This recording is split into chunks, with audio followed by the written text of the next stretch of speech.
এইদিকে একটা খরগোশ আসলো না? হ্যাঁ, এই দিকে গেল। ইস, একটুর জন্য হাতছাড়া হয়ে গেল। এই কি করছিস? এই খরগোশ আবার কোথা থেকে নিয়ে আসলি? জঙ্গল থেকে নিয়ে এসেছি। এই করো, নিজে খাবার জোগাড় করার ক্ষমতা তো নাই। এইসব না করে একটা কাজ খোঁজ। আমি অনেক চেষ্টা করি, যদি কোনো কাজ না পাই তাহলে আমি কি করব বলো? চিন্তা করো না, দেখবে একদিন সব ঠিক হয়ে যাবে। কে? আমি। কি আশ্চর্য, তুমি কথা বলতে পারো? হ্যাঁ।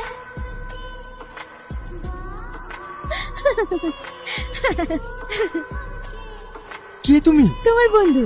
আমাকে বাঁচানোর জন্য তোমাকে অসংখ্য ধন্যবাদ। তুমি তাড়াতাড়ি এখান থেকে চলে যাও, মা দেখলে আমাকে খারাপ ভাববে।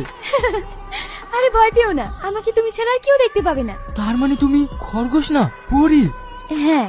আমি তোমাকে সকালে জঙ্গলে ছেড়ে দিয়ে আসবো। কেন? তুমি আমার বন্ধু হবে না? তোমার এই বন্ধুকে দুটো খাবার দিতে অসুবিধা হবে বুঝি? আমার নিজের ভাগ্যে খাবার জোটে না, তোমাকে আবার কি দেবো? চিন্তা করো না, সব ঠিক হয়ে যাবে। তোমার এই বন্ধু আছে না, ঘুমিয়ে পড়ো। এটা তো কে নিতে বললো? দে আমায়। আমার ছেলেকে কাটানো তোর সাহস হয় কি করে? তুই আমার খাতিস, তুই আমার পথে, তুই আমার ছেলেকে কাটাচ্ছিস।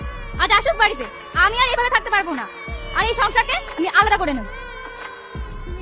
জানো, এই পৃথিবীতে বেকারদের কেউ ভালোবাসে না। যার ইনকাম নেই সে যতই ভালো হোক না কেন, এই সমাজে তার কোনো মূল্য নেই। এই সমাজে টাকা দিয়ে মানুষের বিচার করে।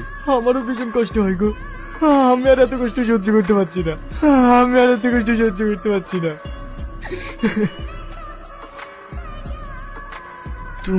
তুমি সারাদিন কিচ্ছু খাওনি। এই নাও, খেয়ে নাও। না, আমি খাবো না। তুমি তোমার এই বন্ধুর কথা শুনবে না? কেঁদো না, তোমার কি চাই এই বন্ধুকে বলো। টাকা পয়সা, সোনা রূপো হিরে, তুমি যা চাইবে আমি তোমাকে তাই দেব।